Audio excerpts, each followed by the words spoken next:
Eh bien, bonjour à tous. En ce 15 octobre, nous sommes réunis autour d'une thématique importante qui est le péri et la transmission du patrimoine. Et nous remercions chaleureusement notre partenaire historique qui est la G2R, la mondiale. Merci à Wilfried Daon qui est le référent retraite. Nous avons la chance d'avoir deux grands spécialistes de la retraite aujourd'hui. Donc Wilfried, merci. Ainsi que Gwenaël Roche en tant que responsable régional auprès de la G2R, la mondiale. Je les laisserai se présenter en début de webinaire, mais en tous les cas, je vous remercie à tous d'être présents puisque c'est encore un petit record battu. Nous avons dépassé les 100 participants. Tant cette thématique est importante. Voilà, messieurs, je vous laisse la parole. Je vous dis bon webinaire et à très bientôt. Et puis, vous participants, n'hésitez pas à poser des questions tout au long du webinaire. Ils essaieront d'y répondre ou à la fin. Merci, Merci Marina. Merci beaucoup, Marina. avec En plaisir. effet, n'hésitez pas pour tout ce qui est questions-réponses. Ce qu'on vous propose comme organisation, c'est dans un premier temps de faire le déroulé du support. Au niveau timing, on pense être sur une quarantaine de minutes. Donc, il nous restera, si vous le souhaitez en tout cas, selon les questions et les réponses pendant le webinaire, on y répondra en fin d'intervention. Donc, pour ceux que je n'ai pas croisés, vous êtes certainement nombreux. Je suis Gwenaël Roche, je suis responsable régional auprès des conseils. Donc, j'accompagne les cabinets, les collaborateurs qui souhaitent eux-mêmes accompagner leurs clients au travers notamment de l'accompagnement et la réalisation de missions spécifiques en patrimoine social et patrimoine en règle générale. Donc, pour ça, nous avons des actions d'audit de protection sociale. Et j'en dis pas plus, sachant que l'objectif surtout aujourd'hui, c'est qu'on puisse s'acculturer autour du PER et de sa vocation aussi à être un outil de transmission de patrimoine. Sauf que c'est un outil qui est généralement vendu en grande partie comme un produit et non pas comme un outil de transmission du patrimoine. Donc pour ce faire, je suis accompagné de Wilfried qui va se présenter quelques secondes et qui est juste à côté de moi. Bonjour à tous, Wilfried Daon. Donc moi je suis collaborateur au sein du groupe AG2R La Mondiale depuis 16 ans avec une spécialité sur la partie retraite. Je suis en charge de la création des supports de formation au sein du groupe et de la veille juridique pour la région Occitanie, dans l'accompagnement à la fois en interne et en externe sur cette thématique qui est de plus en plus complexe au vu des différentes réformes, que ce soit sur les produits ou sur le régime obligatoire. Comme disait Gwenaël, aujourd'hui, l'idée c'est de vous présenter un dispositif, pas un produit, mais bien le dispositif PER qui est très différent du produit que vous pouvez rencontrer aujourd'hui sur le marché. En effet, le produit va mettre en place ou pas l'ensemble du dispositif qui est possible par la loi. Pour cela, ce qu'on vous propose aujourd'hui, c'est tout d'abord de faire un petit rappel sur le PER pour qu'on revoie les notions de ce produit avant de regarder la manière dont il est traité en cas de décès et donc au moment du dénouement finalement qui n'était pas celui prévu puisque le PER à l'origine est censé être un produit qui va venir sur la partie retraite compléter vos revenus, mais malheureusement, accident de la vie ou autre, il peut y avoir un dénouement qui se fait au moment du décès et de voir à quel point ce produit est intéressant, notamment en parallèle avec l'assurance. Donc, première partie, on va faire d'abord des rappels sur le PER. Ça va être assez rapide. On peut avancer d'une diapo. Bon, il y avait le monde d'avant, il y a le monde de maintenant. On refait une histoire très rapide. Loi Pacte, Bruno Le Maire. Les dispositifs de retraite sont mal compris de la part des Français. Ils sont en capacité d'épargner énormément sur leur assurance vie, mais ils ne contribuent pas à leur retraite via les dispositifs que l'on connaissait avant sur le nom PERP, Madelin, article 83 ou PERCO. Ça, c'était le monde d'avant. Donc, on crée le PER qui est un support qui va permettre d'accueillir l'ensemble de ces fiscalités pour pouvoir contribuer à sa retraite. Et en contrepartie de ça, on va permettre aux Français éventuellement de récupérer leur argent sous forme de capital pour deux événements, on viendra après dessus, mais qui seront l'acquisition de la résidence principale ou au terme du contrat à la retraite. Donc, le monde d'avant, c'était le PERCO. Aujourd'hui, c'est le PER collectif. Ça n'a pas fondamentalement changé de nom. Le monde d'avant, c'était l'article 83. Bah, maintenant, ça s'appellera le PER obligatoire. Et le monde d'avant, et c'est aussi le sujet d'aujourd'hui, c'était le PERP et le Madelin qui sont aujourd'hui appelés PERI ou PER individuels. Sauf que tout cet environnement, il est aujourd'hui commercialisé par les assureurs, par le secteur bancaire, et derrière des simples approches produits, il y a des belles stratégies à mettre en place, et c'est ce qu'on va essayer de démontrer aujourd'hui. Au-delà de la création d'un besoin retraite et d'une stratégie de défiscalisation pendant la constitution du contrat, il y a des événements de la vie qui sont en cours de contrat et aussi à terme du contrat qui peuvent rendre cette solution encore plus attractive qu'on ne le sait déjà. Donc, on peut avancer d'une diapo. Le but, comme on le souhaitait, c'était d'avoir une fiscalité qui globalement était simplifiée et un dispositif qui était simplifié. Alors, il suffit de jeter un œil à ce tableau pour voir que ce soit en cours de constitution du contrat ou en cours de restitution du contrat, pour voir que il y a un environnement fiscal, il y a un environnement social et il y a un environnement patrimonial. Et il suffit de voir ce tableau que je vois en tout petit sur mon écran, et j'imagine vous aussi, pour voir qu'il y a bien trop de cases et bien trop de choses à traiter. Donc, tout ça pour dire, en résumé, un PER, ça existe quand on l'alimente, et ça existe aussi quand on récupère l'argent qui est dedans et qui a généralement, et on l'espère, le plus capitalisé possible. Sauf qu'il y a un traitement en fonction du capital, il y a un traitement en fonction des intérêts, il y a un traitement en fonction de la période de vie. Donc, on va essayer de simplifier ça au plus, puisque vous pourrez le constater, c'est très compliqué. Et du coup, qui dit élément compliqué, dit nécessité d'accompagner vos clients cabinets sur ce sujet-là, pour réussir à ce que ce soit le plus adapté à leur situation. On peut avancer. En ce sens, et c'était déjà le cas sur les anciens dispositifs qui s'appelaient le PERP ou le Madelin notamment, on a des déblocages anticipés. C'était déjà le cas dans le monde d'avant, c'est toujours le cas dans le monde d'aujourd'hui. C'est-à-dire que les rachats sociaux, les urgences de la vie permettent de récupérer les fonds qui ont été placés au sein de ces dispositifs avec des avantages particuliers. Alors on est face à un inconvénient majeur, c'est qu'on est dans une urgence de la vie, mais on a des avantages à le faire. Donc il y a la cessation d'activité, la fin de droit donc au chômage, le décès du conjoint, l'invalidité, bon, que des événements qu'on souhaite tous éviter, mais qui permettent de récupérer les fonds qui sont placés dessus. Article 3 de la loi de finances, nouveauté par rapport à début 2024 d'ailleurs, les titulaires de ce contrat qui ont moins de 18 ans sont en capacité de récupérer les fonds qui ont été placés. Alors, je passerai le nom de la société d'assurance qui s'est majoritairement engouffrée dans ce créneau, mais effectivement, jusqu'alors, il y avait la possibilité d'ouvrir un PER pour un mineur qui était alimenté par les parents, qui pouvaient par la même occasion défiscaliser les fonds qui étaient investis dessus. Donc, la condition de déblocage maintenant est d'avoir moins de 18 ans. Donc, si un mineur possède un contrat type PER, il y a possibilité de débloquer les fonds. Et malheureusement, ces fonds feront partie des revenus exceptionnels de l'année pour l'avis d'imposition qui est au nom des parents. Donc, s'ils le débloquent, en conclusion, ils pourront être refiscalisés sur tout ce qu'ils ont défiscalisé. Donc, à part descendre d'une tranche entre-temps parce qu'ils auraient réduit leurs revenus, pas d'avantage particulier. Il y reste des exceptions à la règle. On peut sortir les fonds. Quelles sont-elles ? Acheter une résidence principale, ça permet de débloquer les fonds, c'est un revenu imposable. Attention, par contre, pour le PER dit obligatoire ex-article 83, la sortie sous forme de capital ne peut pas être une stratégie, puisque ce sont des solutions qui ne sortiront que sous forme de rente. Nous pouvons avancer. Et là, je donne le relais à Wilfried, notre référent retraite, et je suivrai vos questions s'il y a sur le chat. N'hésitez surtout pas à l'alimenter et on verra en fin d'intervention. Si on se concentre donc sur la partie décès, donc je n'ai pas pu bénéficier de mon PER, qu'est-ce qui se passe ? En fait, déjà, il faut distinguer deux choses. On a deux types de PER aujourd'hui sur le marché qui existent. Au-delà même de ce que vous pouvez entendre en termes de non-produits, les PERI, les PERO, les PERCO, les PERCOL, vous avez aujourd'hui en fait deux types de PER qui s'opposent. Un qui est dit compte-titre et l'autre qui est dit contrat d'assurance.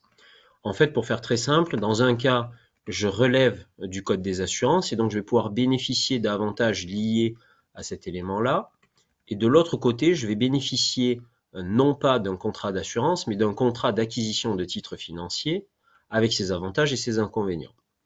Pour faire très simple, Le contrat d'assurance va me permettre de bénéficier de deux choses et de deux avantages principaux. Le premier va être bénéficier d'une fiscalité en cas de décès plus avantageuse, c'est-à-dire qu'on va utiliser le 757B du CGI et le 990I du CGI, les fameux articles qui nous permettent d'être exonérés de droits de succession en cas de décès sur l'assurance vie. C'est en fait exactement les mêmes articles. Et le deuxième avantage va être de pouvoir bénéficier de ce qu'on appelle un fonds en euros, c'est-à-dire un fonds totalement sécurisé basé sur les fonds propres de la compagnie d'assurance et qui va permettre à un instant T d'arbitrer mon épargne vers un fonds totalement sécurisé. En opposition, l'adhésion qui aurait lieu sur un compte titre va, elle, rentrer pleinement dans la succession, au même titre qu'un compte bancaire tel qu'on peut l'avoir auprès d'un établissement. Et puis, je ne vais pas bénéficier du fonds euro puisque je ne suis pas sur un contrat d'assurance. Je vais donc être dans le cadre d'un fonds euro sur ce produit-là. Aujourd'hui, sur le marché, avoir un contrat d'assurance de groupe ne veut pas dire que je suis auprès d'un assureur. En fait, je peux souscrire auprès d'un banquier qui, derrière, a sa propre société d'assurance. Et donc, l'essentiel aujourd'hui des PER sur le marché sont bien des contrats d'assurance de groupe, à l'exception de quelques comptes titres qui sont vendus en ligne. La différence est assez facile à faire. Si vous avez très peu de frais, c'est bien souvent un compte titre. Pourquoi? Parce que derrière, il n'y a pas de mécanisme de gestion des fonds à avoir. Et donc, c'est beaucoup plus simple de gérer un compte titre qu'un contrat d'assurance avec certaines garanties. Sur les contrats, vous pouvez d'ailleurs le voir sur les conditions particulières, c'est toujours mentionné. C'est-à-dire que si un jour un de vos clients vous demande un premier avis sur son contrat, vous pouvez d'ores et déjà aller sur ces conditions particulières et ces conditions générales et vous rendre compte rapidement de la mention de ce contrat d'assurance vie de groupe qui mentionne que c'est un contrat d'assurance. Comme je vous disais en préambule, le traitement, et aujourd'hui on va se concentrer justement sur le PER assurantiel, puisque le compte titre en a succession, l'optimisation se fait bien sur le PER assurantiel, puisqu'il va bénéficier des mêmes articles que l'assurance vie. On va faire ici un petit parallèle, notamment sur l'article 990 du Code général des impôts, qui me permet, dans une assurance vie, d'avoir ce fameux abattement de 152 500 € par bénéficiaire. Il va bien au-delà. On a cet abattement, mais au-delà de l'abattement, j'ai aussi un traitement des prestations d'essai qui est plus intéressant que des DMTG, des droits de mutation à titre gratuit qui seraient appliqués dans le cadre d'une succession. Et bien sur le PER, je vais avoir exactement le même article à une différence près. C'est que sur l'assurance vie, on va regarder la date de versement en fonction de mon âge. Et sur le PER, on va regarder la date du décès et non pas la date du versement. Mais la borne restera bien les 70 ans. Toujours le même abattement, toujours le même traitement au-delà de l'abattement. Donc un avantage dans le traitement des frais de succession qui est indéniable.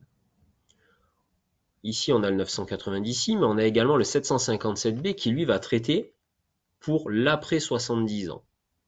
Sur l'assurance vie, encore une fois, on va regarder les primes versées passé cet âge, alors que sur le PER, c'est l'âge du décès qui va rentrer en ligne de compte. Et on va avoir exactement le même abattement qui va s'appliquer, soit 30 500 €. Concrètement, mon contrat de retraite, il fonctionne comment? J'ai une phase de constitution et j'ai une phase de restitution. Dans ma phase de restitution, j'ai la possibilité de proroger le terme de mon contrat, c'est-à-dire que lorsque je souscris un PER, j'ai bien un terme qui est défini dans mon contrat. Et ce terme n'a en fait que pour but, aujourd'hui, de calculer ma gestion par horizon qui est proposée par l'assureur.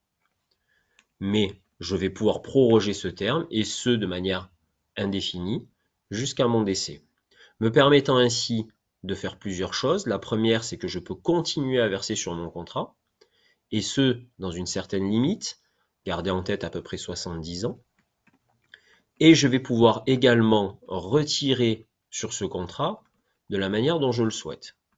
Soit prendre un capital, soit prendre une rente, c'est les deux options les plus connues et les plus présentées aujourd'hui sur le marché, soit la possibilité aussi, toujours dans le cadre où l'assureur le permet, de prendre un mix et donc de laisser fructifier mon contrat et de piocher dedans quand bon me semble, soit sous la forme d'un capital ponctuel, soit sous la forme d'un capital programmé, soit sous la forme d'une rente que je vais décider à un instant T parce que j'en aurai besoin, soit de ne pas prendre du tout d'argent dessus parce que je n'en ai pas besoin, et donc de ne pas passer par la case fiscalité. Attention, cette possibilité, elle est valable que si le contrat le permet. Aujourd'hui, on traite du dispositif et de ce que permet la loi. Mais ce n'est pas pour autant que tous les assureurs font cette possibilité-là. On va donc comparer cet élément-là, puisque comme on l'a vu, on a les mêmes articles que sur l'assurance vie, mais par contre, on a un traitement qui est légèrement différent à l'entrée. Si je reste sur la partie sortie, l'assurance vie, comment c'est traité par rapport justement au reste de mon patrimoine, ici vous avez un rappel du traitement des droits de mutation à titre gratuit. C'est-à-dire qu'au moment de mon décès, qu'est-ce qui va se passer? Le notaire va faire ce qu'on appelle une dévolution successorale et va donc, sur le tableau de gauche, appliquer en fonction de ma situation des abattements. Puis, à partir de ces abattements, on va regarder ce qu'il reste et puis on va appliquer derrière un barème progressif qui va être aussi fonction du lien que j'ai avec la personne qui est décédée. Pour faire très simple, conjoint ou partenaire de Pacs, j'ai une exonération grâce à la loi TEPA. Petit à petit, au fur et à mesure où ma ligne va s'éloigner, c'est-à-dire que je vais aux enfants, puis aux frères et sœurs, puis je vais aller aux cousins, cousines, aux différents degrés, je vais avoir une taxation qui va être différente. On va traiter ici de cas assez simples, on va regarder des cas entre conjoints et enfants. Mais on va toujours essayer d'aller dans le cas le plus critique, c'est-à-dire on va juger que les abattements sont déjà dépassés, et on va essayer de rester dans une ligne raisonnable de patrimoine. En opposition vient donc s'exposer un élément, c'est est-ce que j'ai intérêt à sortir mon argent et à payer aujourd'hui une TMI qui peut être encore forte à la retraite, ou est-ce que j'ai intérêt à laisser mon argent fructifier sur mon contrat et l'utiliser plutôt comme une succession, comme un outil de transmission patrimoniale, et subir à ce moment-là peut-être des DMTG.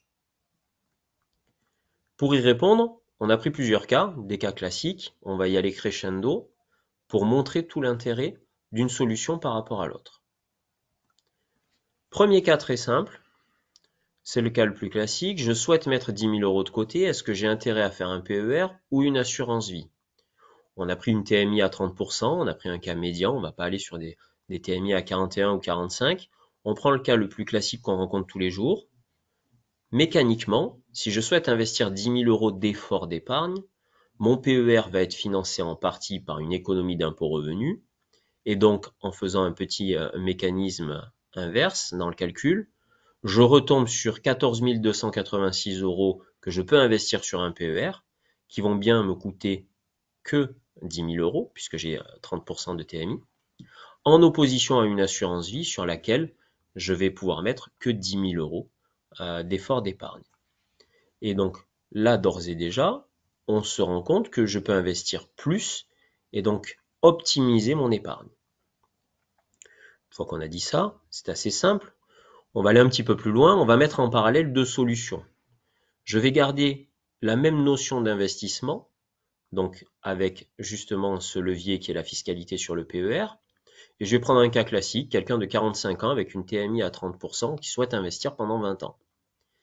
D'un côté, je vais mettre sur un PER 7 000 euros plus mon économie d'impôt, puis de l'autre côté, je vais mettre 7 000 euros sur une assurance vie.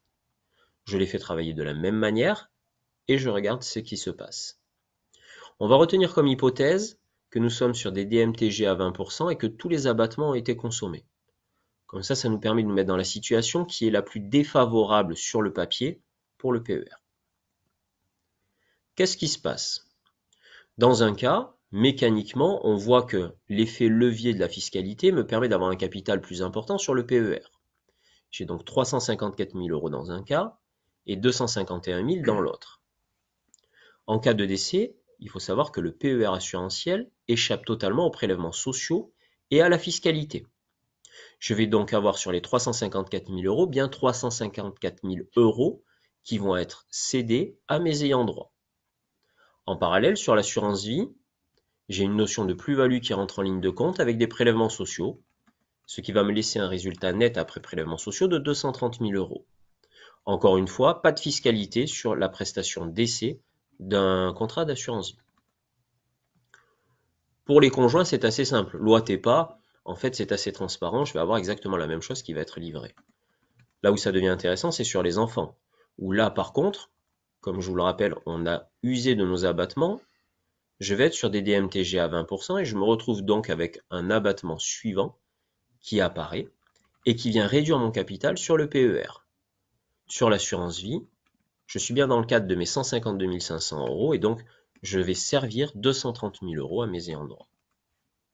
Sur le PER, par contre, comme j'ai passé 70 ans, je n'ai plus que 30 500 et on imagine qu'ils ont déjà été mangés. Il va me rester quand même un écart positif au profit du PER à hauteur de 53 200 euros. C'est le fameux effet de levier de la fiscalité qui m'a permis de financer un capital plus important sans repasser par la case impôt revenu. Et c'est là où le PER prend tout son intérêt.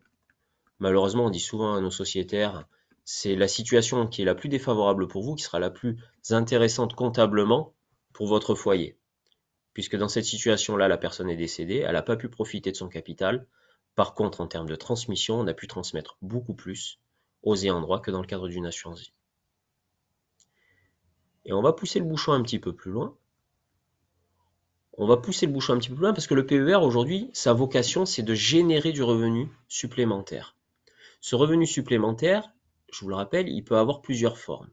Ça peut être un capital que je récupère en une seule fois avec un frottement fiscal important. Ça peut être une rente que je vais toucher jusqu'à la fin de mes jours, réversible ou non.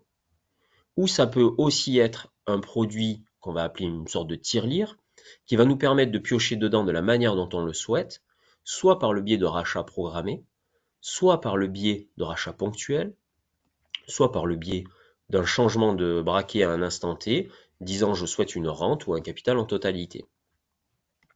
Là, je vais utiliser, dans le cas présent, je vais rester sur mon cas d'une personne qui aurait investi et qui aurait au final réussi à avoir exactement le même montant sur un PER et sur une assurance vie.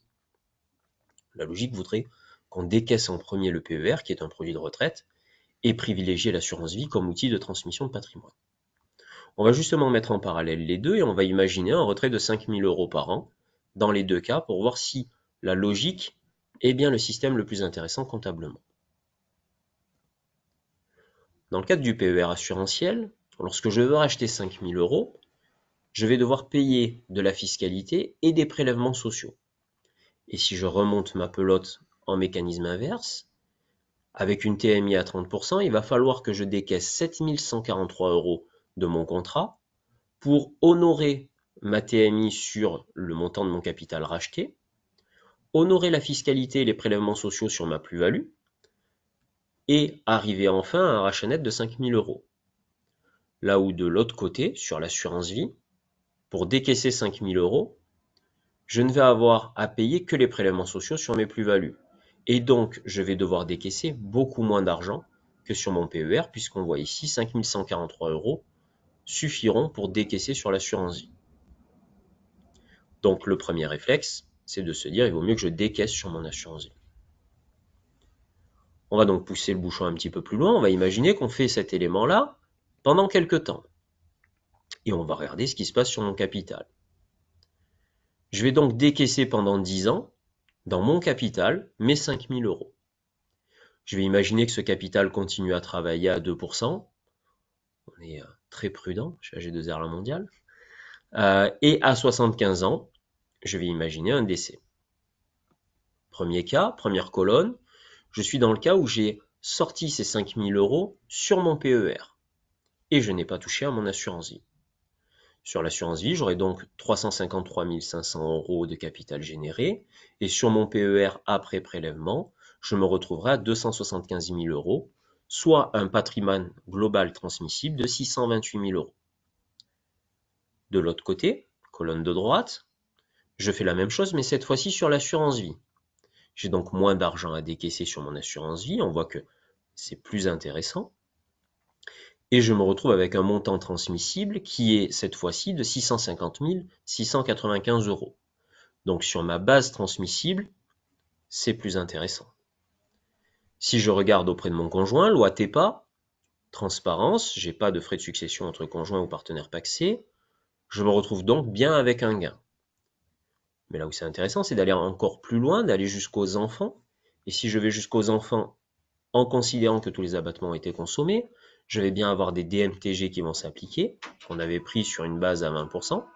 Et bien même dans ce cas-là, qui est plus défavorable au PER, je me rends compte que j'ai encore près de 16 000 euros d'argent en plus à transmettre à mes enfants que si j'avais prélevé sur le PER. La conclusion de ce cas pratique, c'est que contrairement à la genèse de ces deux produits, l'assurance vie ayant bien pour but d'assurer quelqu'un sur la vie et donc en cas de décès, et le PER, un plan d'épargne retraite qui a pour but de générer des revenus et d'assumer une perte de revenus au moment de la retraite, finalement, ont un but qui est inversé comptablement, et on se rend compte qu'il vaut mieux faire l'inverse de la genèse du produit pour optimiser la situation. On a donc un point de vigilance qui est très important, c'est que là où un PER se veut être un simple produit défiscalisant pour la plupart de vos clients et de nos clients, c'est en fait une arme beaucoup plus complexe qui peut permettre d'aller beaucoup plus loin. Premier élément, on a tout intérêt à se porter sur la clause bénéficiaire du contrat. Si par origine, dans chaque contrat de retraite qui sont mis en place aujourd'hui, vous avez une clause bénéficiaire standard, mon conjoint non séparé judiciairement, à défaut mes enfants, on voit qu'avec la loi TEPA et qu'avec une bonne organisation, on a peut-être tout intérêt à revoir cette clause bénéficiaire en fonction de la situation. L'arbitrage des fonds, également, est un point extrêmement important dans le PER. Il faut rappeler que le PER, par genèse, par origine, il est censé être sur une gestion pilotée et il est censé réintroduire de l'argent sur l'économie réelle. La volonté de Bruno Le Maire avec la loi Pacte était de réorienter l'argent des Français qui allait plus sur du fonds euro, sur l'ancienne gamme, vers une gestion pilotée. Cette gestion pilotée, elle va s'organiser en fonction du terme du contrat, elle va s'organiser en fonction de la situation aussi de notre sociétaire et aussi de ce qu'il souhaite faire à la retraite. Donc on voit que l'arbitrage des fonds n'est pas aussi simple que je souhaite prendre du risque ou je ne souhaite pas en prendre. On peut aussi aller encore plus loin sur la clause bénéficiaire. Et notamment, on peut aller jusqu'à un démembrement de cette clause bénéficiaire avec un partage de la nue propriété et de l'usufruit. Vous l'aurez compris par rapport à ces cas, on a tout intérêt à se poser la question. Sur ce produit-là, on a une forte attente des Français. Mais on a aussi une forte attente sur la baisse des droits de succession. C'est une volonté d'essayer d'optimiser au mieux sa transmission du patrimoine. Le PER a un caractère viager qui aujourd'hui permet justement d'optimiser cette transmission du patrimoine. Sur ce point-là, il est important de faire un point d'actu. Pourquoi? Parce que ça ne vous a pas échappé. Il y a un projet de loi de finances qui est en cours d'analyse, enfin en tout cas qui va rentrer à l'Assemblée nationale dans les prochains jours, qui a été présenté. Et il y a aussi des propositions qui sont faites pour venir alimenter ce projet de loi de finances. Parmi ces propositions, il y a un député, M. Courson, qui a décidé de se positionner sur le PER et qui s'est rendu compte que le PER avait dérivé de son objectif. Le PER, il ne faut pas l'oublier, tout comme la loi Madelin à l'époque, a créé des enveloppes de compensation. L'idée était de compenser la perte de vos droits à la retraite. Et pour cela, en fonction de la situation, divers articles ont été créés, le 163 quater vici, le 154 bis, le 83 du CGI, ont été créés pour compenser avec des enveloppes différentes, puisque à chaque situation, la perte était différente en retraite. Aujourd'hui, on ne l'utilise plus comme des enveloppes de compensation, mais on l'utilise comme des enveloppes d'optimisation. Pour optimiser son impôt chaque année, et j'imagine que certains de vos clients font appel à vous là-dessus en disant mais qu'est-ce que je dois faire? J'ai un contrat chez AG2R, je dois mettre des sous dessus ou pas? Est-ce que je peux défiscaliser? On dérive de cette enveloppe de compensation. Et qui plus est sur la partie transmission de patrimoine, il y a un élément très certainement qui a échappé au législateur, qui fait qu'aujourd'hui, le PER devient un véritable outil de transmission. Or, ce n'est pas sa vocation. Donc, M. Courson a fait deux propositions. On verra si ça va au bout. Ça doit aller jusqu'au vote. On verra aussi quelle est la position du gouvernement dessus en fonction de l'utilisation ou non du 49.3. Mais la proposition actuelle est la suivante. La première, c'est de ne plus avoir un produit qui est viagé et d'imposer à un instant T la liquidation de ce contrat. C'est également un gros lobbying de certains assureurs. Parce que pour pouvoir gérer un contrat en phase de restitution, c'est extrêmement complexe. Il faut être un gestionnaire d'actifs, ça demande des ressources, Et certains assureurs qui fonctionnent beaucoup par courtage ne veulent pas avoir cette gestion-là, parce qu'elle est très coûteuse. Donc, il y a un lobbying derrière aussi pour mettre en place une date butoir pour la liquidation des contrats. Et ça existe d'ailleurs dans certains contrats. Certains contrats vous imposent de sortir votre capital avant 70 ans. Et c'est d'ailleurs des gros contrats sur la place. Deuxième proposition, c'est de taxer à l'impôt sur le revenu toute prestation en capital au moment du décès d'un contrat PER. On verra si ça sort, on verra si ça sort pas. Nous, notre mécanisme de veille, en tout cas, est bien activé et on surveille ça de près. On va voir ce qui se passe dans les prochains jours. On vous en tiendra informé aussi. Vous avez fait partie d'une liste de diffusion à qui on va vous transmettre le support. On ne manquera pas de vous tenir informé sur ce sujet. En attendant, on a un véritable outil de transmission qui existe. Tant qu'on peut l'utiliser, il ne faut pas s'en priver. Je vais laisser la main à Gwenaël pour conclure et puis on répondra à vos questions-réponses. Au niveau timing, on est pas mal parce qu'on est déjà sur la demi-heure.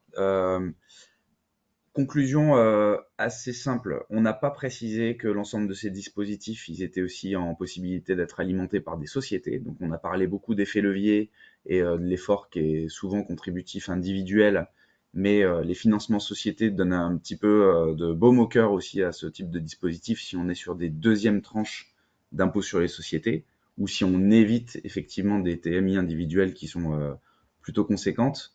Et le match qu'on voit entre le PER et l'assurance vie, il n'est pas si simple que ça. Ce qu'on veut dire par là, c'est que quand on dit que chaque cas est un cas particulier, ça signifie que c'est vrai que si on regarde chacun des clients et qu'on se demande quelle est la clause bénéficiaire qui est associée à chaque type de contrat, on a pas mal de stratégies qui méritent d'être remises à plat. Ça signifie pas que vos clients vont devoir changer de dispositif, ça signifie qu'ils vont devoir être accompagnés. Et notre objectif par rapport à ça, et c'est aussi notre partenariat avec l'Ordre des experts comptables, c'est aussi notre présence au quotidien sur le terrain à vos côtés, c'est de pouvoir acculturer vos collaborateurs à ces problématiques. Donc si vous le souhaitez, sachez que ce module existe en version light, concentrée sur des interventions de 20 minutes auprès de vos collaborateurs pour leur permettre de remonter des problématiques et sécuriser vos dossiers clients, puisque on vient de voir que finalement, au-delà du levier fiscal qui est très intéressant et de la restitution qui est très intéressante, le PER, c'est aussi un outil patrimonial. Donc, pour ne pas louper le coche et éviter les opportunités qui sont liées à ces solutions, on vous propose de vous accompagner quand vous le souhaitez, en tout cas sur le terrain. Je crois qu'on a fait le tour de la question. Exactement, on a fait le tour. Si vous avez des questions-réponses, vous avez la possibilité de venir sur le chat et de nous poser vos questions. Nous serons ravis d'y répondre. Suite à cette intervention, chose que nous n'avons pas précisée, on vous fera parvenir bien entendu le support que vous aurez chacun par mail. Le support est conséquent, il y a beaucoup de diapos, il est compliqué à diffuser au sein des collaborateurs en cabinet. Ça mérite une traduction particulière, puisque on l'a vu, ce ne sont pas que des fiscalités, ce sont aussi des outils patrimoniaux. Donc n'hésitez pas à nous interpeller à ce sujet. Sur la première diapo, vous avez notre nom, prénom. On est tous les deux présents sur LinkedIn, comme vous. Donc n'hésitez pas à nous interpeller si besoin, c'est avec plaisir qu'on vous accompagnera. S'il n'y a pas plus de questions de votre part, on va dire comme ils le font à la télé, à vous les studios, on va rendre l'antenne. N'hésitez pas en tout cas à nous interpeller. On sera présent à vos côtés à ce sujet-là. Est-ce qu'il y a des questions autres? Je ne vois pas, à part Véronique à qui j'ai répondu tout à l'heure. Eh ben, écoutez, on vous fait parvenir le support. Très bonne semaine à tous et à toutes. Merci pour votre présence aujourd'hui et à très bientôt à vos côtés pour traiter ces sujets-là pour vos clients et la sécurité de vos dossiers. À bientôt. Merci, bonne journée à tous. Merci à vous.